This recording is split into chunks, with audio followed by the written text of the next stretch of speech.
ये बेसिकली 2019 में जब इन्होंने 1731 कॉलोनीज ऑथराइज करी थी, तो उन सरकार का कहना था कि हमने ये 69 कॉलोनीज अभी इसलिए नहीं करी, नहीं तो अपोजिशन हमारे पर एलिगेशन लगा देता कि ये पैसे वालों की कॉलोनीज है और हमने कर दी तो हम सूद की सरकार। अच्छा, इस वजह से हमने ये नहीं। मतलब ये क्या हुआ कि मतलब एक परसेप्शन से, एक डर से आप किसी का फंडामेंटल राइट या किसी का जो कानूनी अधिकार है वो मार रहे हैं, क्योंकि अगर कोई पैसे वाला है तो इसका मतलब वो उसको अधिकार नहीं मिलेगा और कोई गरीब है इस बेस पे अधिकार मिल जाएगा क्या देश में? ये तो डिस्क्रिमिनेशन हुआ। नहीं, हमारा कहना ये है, देखिए हो सकता है पैसे वालों की कॉलोनीज इसमें आती हूँ। हाँ। और है भी इसके अंदर, तो ये उड़ती हुई बात है। उनसे टैक्स ज्यादा ले लिया। हमारा कहना सरकार को एक सलाह है, बाकी सरकार अपने आप में बहुत सक्षम है। हाँ। तो भाई एक सलाह होती है कि हाँ, उनसे टैक्स थोड़ा ज्यादा लेकर कर दीजिए भाई, जब बाकी सब। हाँ, ये तो बात जायज।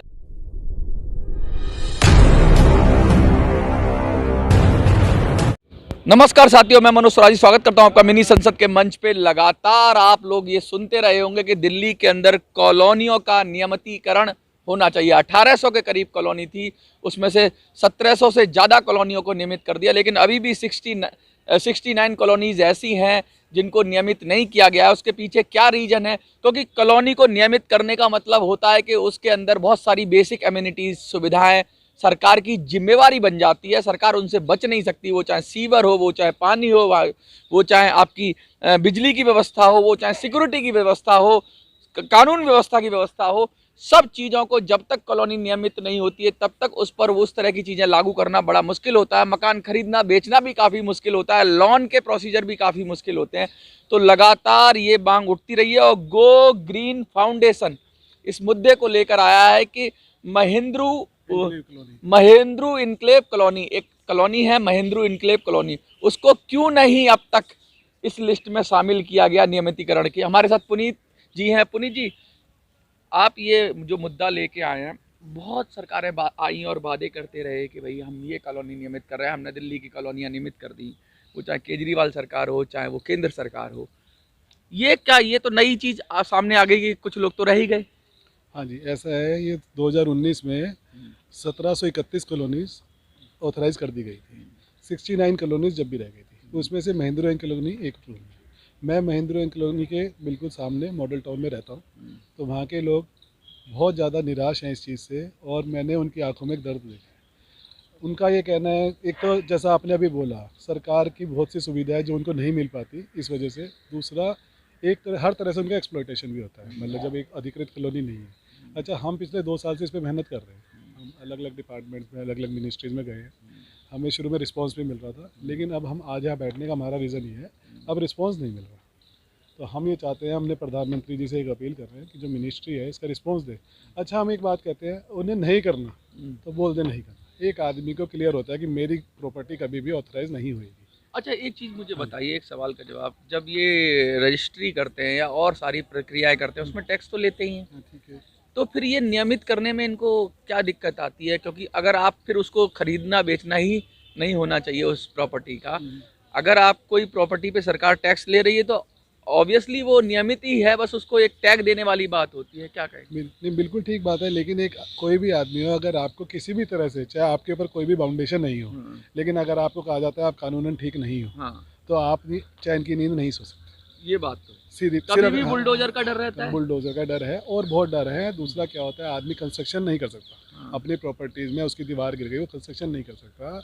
आज के टाइम आप देख सकते हैं दिल्ली में पार्किंग की कितनी समस्या है। पार्किंग, अब वो घर नहीं, स्टिल पार्किंग वाले मकान नहीं बना सकते। अब पार्किंग के अभी मैं आपको रिसेंट एक चीज़ बताता हूँ। वहाँ पर एक पार्क था जो पार्किंग के लिए यूज़ हो रहा था। अच्छा। वो DDA के पास पार्क था। अच्छा। अब वो MCD के पास चला गया। तो MCD के पास पार्क जाने के बाद उन्होंने पार्किंग वहाँ बंद कर दी। अब वहाँ पर आप मानेंगे नहीं, रेगुलर इस वजह से लोगों में झगड़े हो रहे हैं, क्योंकि पार्किंग की समस्या पूरी दिल्ली में। पार्किंग की वजह से कई लोगों की जानें भी गई बिल्कुल, हैं इसी दिल्ली में, चाहे वो मॉडल टाउन की बात करें या पंजाबी बाग की बात करें, अक्सर खबरें आती रहती हैं बिल्कुल कि गोलियां भी चली, लोग मर भी गए। तो ये पार्किंग का इशू है। तो इस तरह के इश्यूज, जैसे कंस्ट्रक्शन का इशू है, लोग हमें बहुत कहते हैं कि और वहाँ क्या पर क्या दिक्कतें होती हैं? मैं बता रहा हूँ, मेनली जो सबसे बड़ी समस्या है ना, कोई भी हो आपका प्रॉब्लम हो, जो मान लो मैंने आपको बताया दीवार गिर गई, कोई भी इशू है, तो रिकंस्ट्रक्ट नहीं करा सकता। अच्छा। उसकी बहुत ज़्यादा ऑब्लिगेशन है, फॉर्मेलिटीज़ है, और जितनी मेरे को जानकारी है, लीगल तरीके से तो आप करवा ही नहीं सकते। जितनी मुझे जानकारी है। अच्छा। सेकेंडली फिर मैंने आपको बताया जैसे पार्किंग का इशू ऑल ओवर, देखो जैसे ये मेट्रोपॉलिटन सिटीज़ है तो यहाँ सारे में दिक्कत है ही, तो पार्किंग का बहुत बड़ा इशू है अपने आप में। तो अब जैसे आप पार्किंग के लिए मानेंगे नहीं, जैसे हमारी जो संस्था है वो जैसे इस तरह की समस्या तो अलग करते रहते हैं। अभी हमने उनको एक आश्वासन दिया है कि पार्किंग के लिए पार्क इनको दे दीजिए, और उनका ये कहना है ये हरित में आता है, हरित लैंड होती है, हरित क्षेत्र आता है, तो इसको हम नहीं दे सकते। ग्रीन तो एरिया। हाँ, ग्रीन एरिया में। तो हमने उनको ये कहा कि ये टेम्परेरी फेज पे आप हमें दे दीजिए, और जब ये हमारी ऑथराइज हो जाएगी कॉलोनी, हम आपको इसे हरित कर ही दे देंगे। और इतना ही एरिया, जो जो नियम कायदे होते हैं, मैं चाहे यमुना बैंक की बात करूं, अक्सर ये लोगों को ये कह के उखाड़ देते हैं कि ये डूब क्षेत्र है या ये खादर का क्षेत्र है, लेकिन वहीं पे अक्षरधाम के पास में फ्लैट्स बना देते हैं। तो जब चाहे नियमित कर लेते हैं, जब चाहे अनियमित कर लेते हैं। क्या लगता है कि कोई नियम कायदा नहीं है, किसी को चाहे नियमित कर दो, किसी को अनियमित कर दो?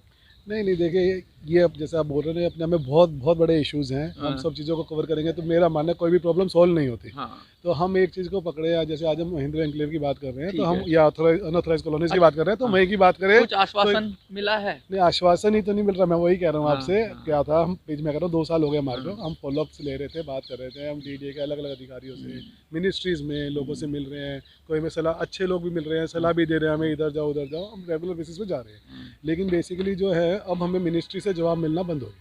अच्छा, अब तक क्या जवाब देते थे हरदीप पुरी साहब या उनकी जो ऑफिस से जो स्टाफ है, उन्होंने हमें गाइड करा कि आप यहाँ से यहाँ चले जाइए। अच्छा। हमारा लेटर गया तो उन्होंने दूसरे डिपार्टमेंट में फॉरवर्ड करा, फिर हम दूसरे डिपार्टमेंट में, दूसरे से तीसरे में गया। अच्छा, क्या कमी रह गई कि इस वाली कॉलोनी को नहीं कर रहे हैं? एक सूट बूट वाली आप बात कह रहे थे, ऑन ऑफ कैमरा कह रहे थे, क्या मतलब, क्या वो भी रीजन है? ये बेसिकली 2019 में जब इन्होंने 1731 कॉलोनीज ऑथराइज करी थी, तो उन सरकार का कहना था कि हमने ये 69 कॉलोनीज अभी इसलिए नहीं करी, नहीं तो ऑपोजिशन हमारे पर एलिगेशन लगा देता कि ये पैसे वालों की कॉलोनीज है, और हमने कर दी तो हम सूट बूट की सरकार है।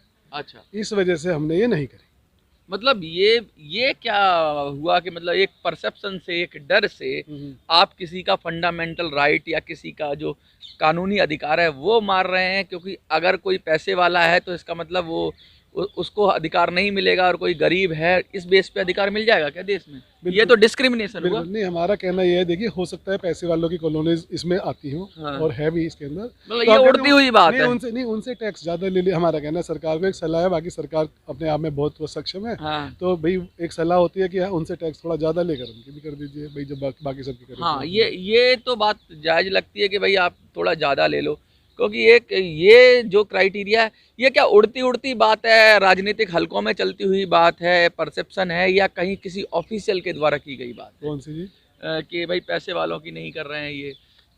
नहीं देखिए, हमारे पास ये स्टेटमेंट्स हैं, हम जो रीड करते हैं, जैसे हमारे पास जब ये चीज़ आई, रिटन में तो नहीं लिख सकते ऐसी बात। नहीं, मैं कह रहा, जब हमारे पास ये चीज़ आई, जो पहली बार हमारे पास महिंद्रा एनक्लेव की बात आई, तो हमने इस चीज़ों को स्टडी करा पूरा।